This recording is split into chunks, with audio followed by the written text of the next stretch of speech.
It's Christmas Day 2021, and obviously, as all of you know, our Christmas present to ourselves is a new life in South Carolina and a new home and some property that we can spread out on.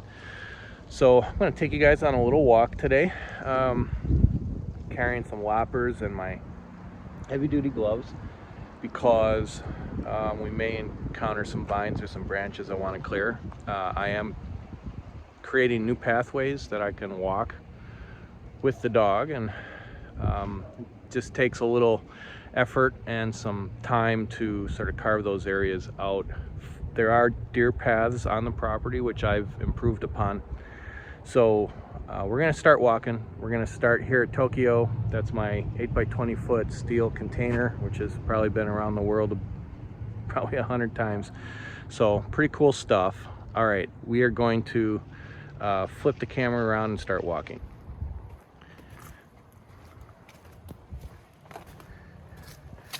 It is winter time, as I said. It's December 25th, so all of the deciduous trees have lost their leaves, and the only thing that's left that's green is usually kudzu or pine.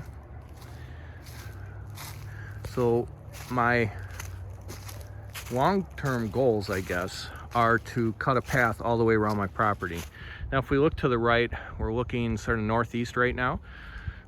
That's going to be the corner of Elrod and Clinkscales up there.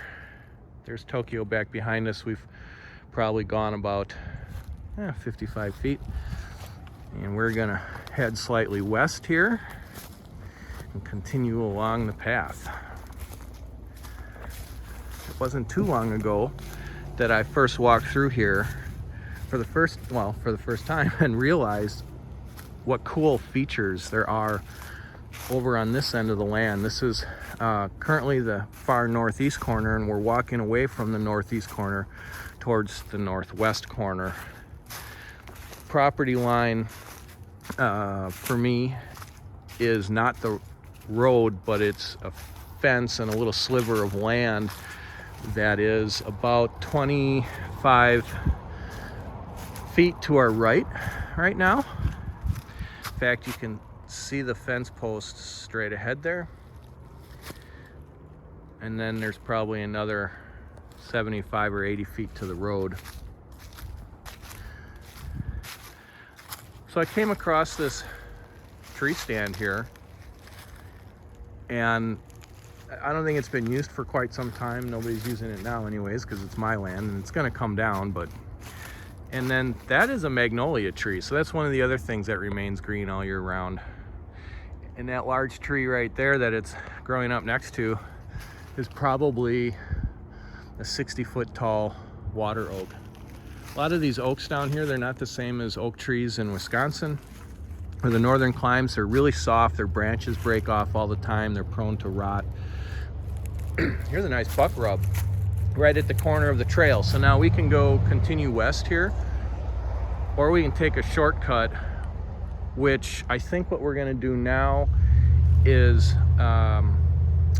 we're gonna go on this blazed trail that I'm working on. I've been working on it on and off for a couple weeks now.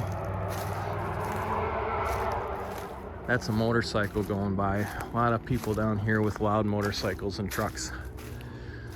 So then after I found that deer stand, I found this, which is probably, I don't know, 8 feet deep.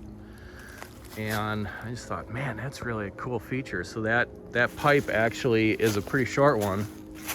Okay, now we're right on the property line. You can see the fence post, some old fence posts right there, and some barbed wire. So there's a little gully on the other side of the fence there. You can see the road up by the green hill there. Another magnolia tree. That culvert just starts right there, and then it goes underneath this mound here on the property line, and it begins a gully which traverses the entire length of my land. Okay, so here's another shortcut. There are many ways to go on my property and end up in the same place. This little path here is nice, but I'm blazing a new one which is closer to the boundaries of my property line. Again, fence posts, so we are right on the edge. There's a neighbor back in the woods back in there. You can see his house.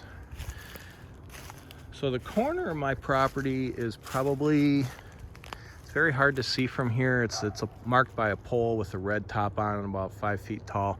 It's probably about 35-40 feet in front of us there.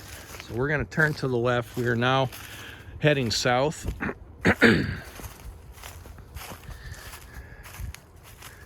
Through some new trail here.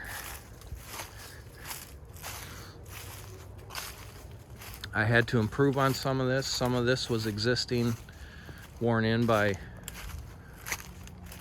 wildlife. So these green things here are briars, and I cut them off at the ground, pull them out of the trees. They'll climb up into the trees 40-50 feet up. Just long vines, prickers on them, very painful. That's why the heavy gloves. And I just pull them out of the trees, cut them off at the ground, wrap them up, throw them on the ground. They'll turn black and brittle and die off and turn back into dust in a few years, which is awesome. Now, sometimes I get lost in through here because it's all new to me as far as which way I'm trying to blaze the trail. So now, here we are. You can see that fence post there. That is marking the western boundary of the property. We're walking right alongside of it right now.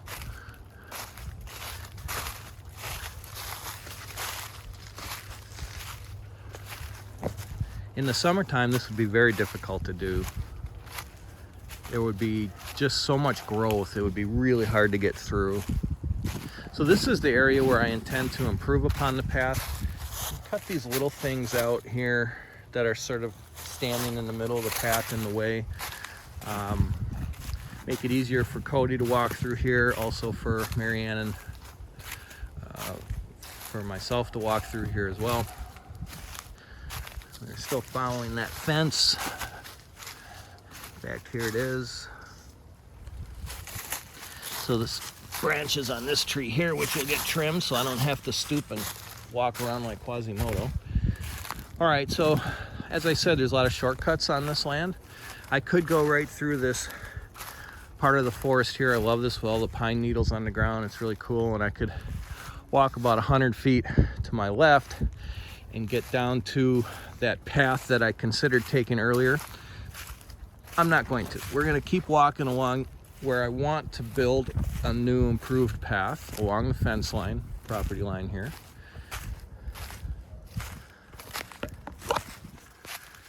Okay, as you can see, sometimes the choice on which is the least impeded path can be a little difficult, but then you just stop and sort of look around and go, oh, okay, I can make it through this way. Oh, sometimes these trees have like thorns on them and they'll catch your clothes, your shirts, your pants, whatever. Made it through there. So that's all an area that's got to get sort of widened and cleared. But I got a lot of time and no rush. So still keeping with the fence here. Here's a nice red western cedar.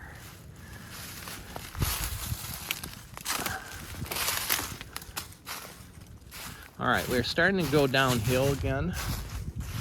As I said, there's a ravine that runs through my land, and it slopes down into that V. There's not really too many flat spots here at 204 Elrod. All right, so now we're gonna take the path of least resistance here. You can see these green briars. They just grow up from the ground and just go and go and go, reach for the sky, intertwine between the branches of the trees, and they become quite a pain in the ass, and they make mobility through the woods darn near impossible, especially in the summertime. But where they're thick, you can't even get through in the wintertime. right. Still along the fence here, more areas where it needs to get cut.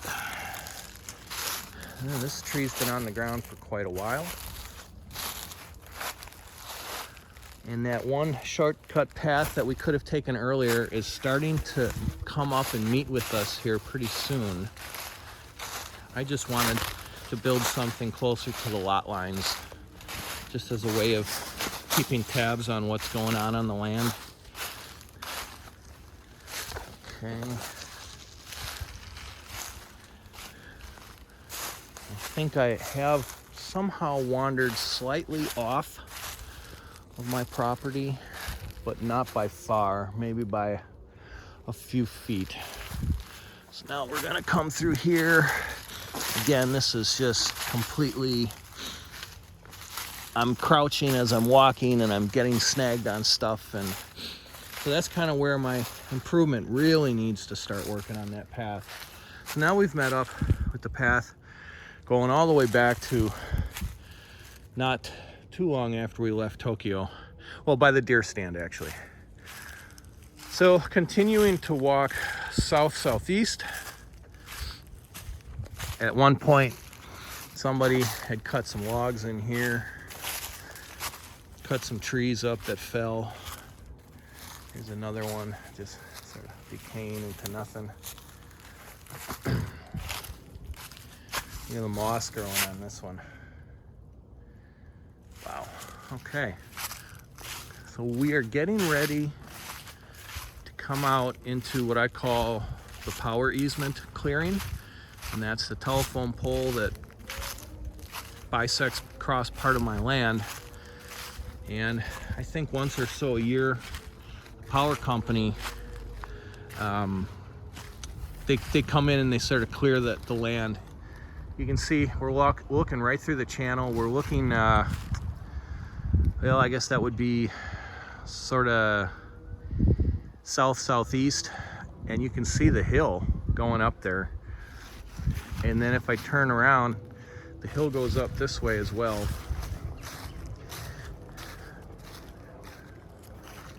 You can kind of see that channel that goes up towards the guy with the, I call it the junkyard. Anyways, sort of where this hill stops going down and the one in the distance there starts going up again is where a creek really starts. That's where the ravine kind of empties out into a creek, which is really cool. I am going to stop here and do a little clearing and we'll come back. In that first segment there, we took what I want to make into a nice path, but it isn't yet. And so it was a little rough going. We had a choice back by the tree stand to turn south earlier rather than going to the far northwest corner of the property. And we're gonna take that path back from the power easement section of the property here. I'm wearing an orange vest because there is pretty much free hunting anywhere on this land. If you own it, I can hunt on my land. This is all non-restricted land out here. We're kind of in the country, and it is kind of at the tail end of hunting season here. I figure it's just better safe than sorry, especially when I'm walking near property lines. If I were more in the interior part of my land where nobody else would see me, theoretically nobody should be on my land. Sometimes I don't mind not wearing a orange vest, or if it's not hunting season, but in the fall, I don't mind wearing an orange vest. Figure it's just one more layer of protection.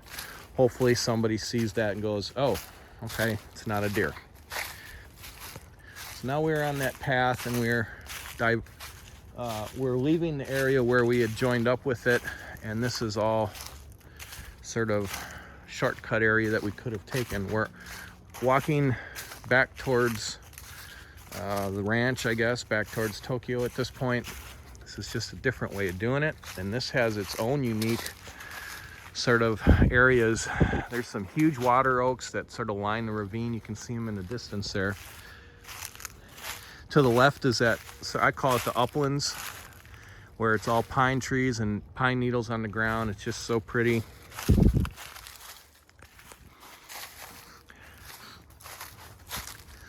Okay, we're gonna diverge from the path which leads on forward there for just a second, and we're gonna head south again. Hard right turn here. Show you some of the kudzu. So here's some more of these briars. And the kudzu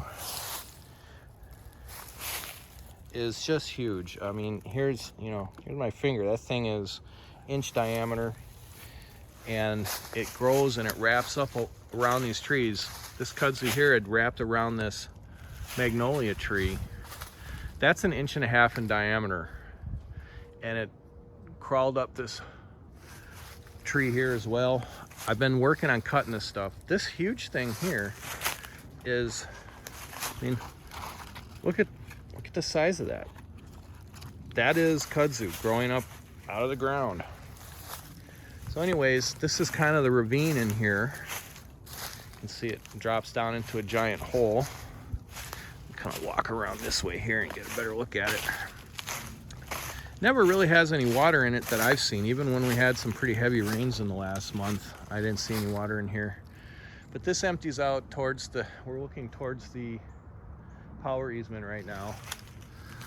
If you go across this ravine, the land starts trending upward again. And if we take that shortcut, we would end up back at the trailer, actually, at the camper. So that's how I intend to make a shortcut back to the camper from here at some point. Not right now, not high priority. So rejoining the alternate route back home towards Tokyo here. The uplands on our left, we're walking north-northeast right now. I call this sort of the swamp ravine area in here. It's just thick. It's hard to get through. Whereas this, it's pretty easy to walk through.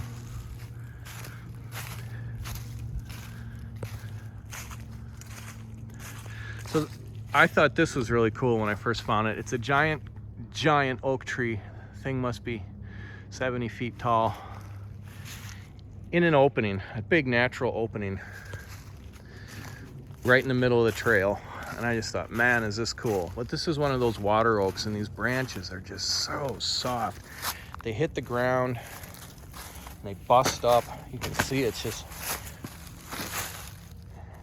rotted. These things are dangerous. I wouldn't put a tire swing from any of these limbs. Probably fall on the ground and break your tailbone. Also on the property is a bunch of these little things, little holes, big enough you could definitely stick a bowling ball down into. Something's living down in there. Never seen anything crawl out of them. I'm not sure how many of them are currently active, but there's a bunch of them on the property.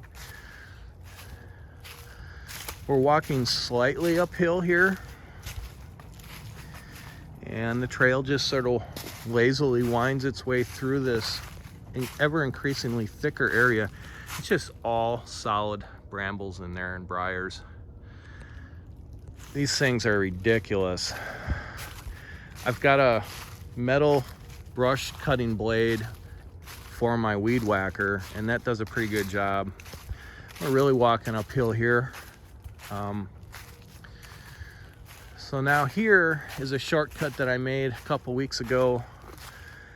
You can see the house there in the distance and the camper, and we could go straight back to Tokyo from here. This is just one more alternative for getting back home in case I don't want to continue walking on the path, or Cody, whatever. Don't always feel like doing the long walk. Still walking sort of north-northwest, still walking uphill.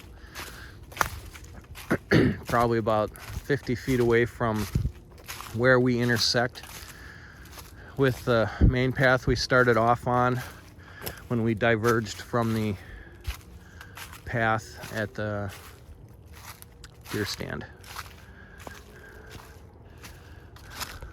Here we got some clear sky above us. Kind of came out from the woods here a little bit.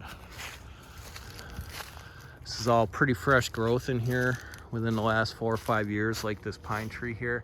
This guy's probably about 14 feet tall.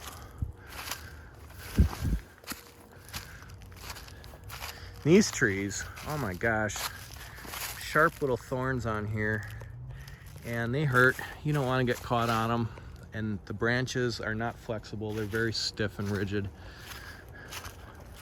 All right, coming up to our other path here pretty soon. This is a holly bush. This is about 4 feet tall, and they are also sharp. This one's got a few berries on it right there.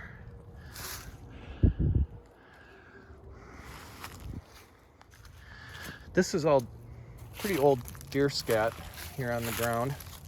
This is a pretty heavily used deer trail.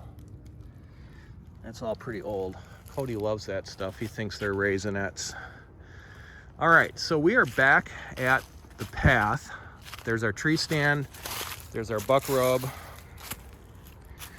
And now we are gonna double back on some ground that we've already been on, so you get a going in the opposite direction feel here. More of these stupid briars. I've cut some of them, and after a while, once they've been cut and detached from the ground, they start to turn black. So in a year or so, it'll be easier to see what I've cut and what I haven't. It's a nice aspen tree, pretty young one. Giant 60-foot tall oak right here, probably 3 feet in diameter at the base of the trunk, maybe. Yeah, I'd say easily 3 feet in diameter. All right, so here we can go right, and we will follow the path back towards Tokyo, which is our home base. See, there's another one of these holes here, something living in there. And then, so there's Tokyo. If we turn left up towards the road, we'll find ourselves at the northeast corner again of my property. Now these weeds are all about 7 feet tall in the summertime. You can't even walk or see through here. It's fennel weed. It's light fluffy stuff. It's pretty cool.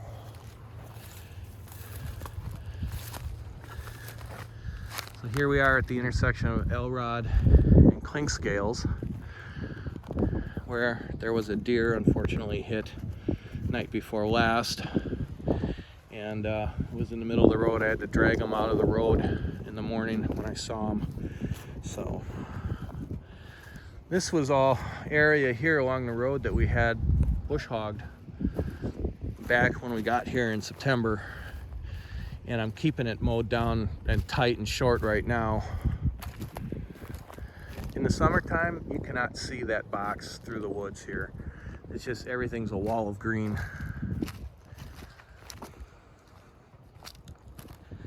All right, well, that is sort of what I call the improved 2/3 of the property. The whole southern portion of my property is another ball game with the creek. We need rubber boots to get through there. Keep our feet dry. It's very muddy, very mucky, very wet. And we will do that in another segment. We will walk through there. It's also, there's really no good trail through there. And I also found a very deep ravine, probably 15 or 18 feet deep. And in that ravine was a lot of refuse and trash that has been discarded by previous individuals. So we're gonna have to, tires and jars and bottles and other stuff, I'm gonna have to spend some real time working on getting that all cleared out. At any rate, thanks for coming on the walk. I hope it wasn't too boring, but that's just a nice taste of the difference in topography on the land. And it's just, I always see something different when I'm walking through there, and Cody, of course, loves it. Anyways, so, all right, next time.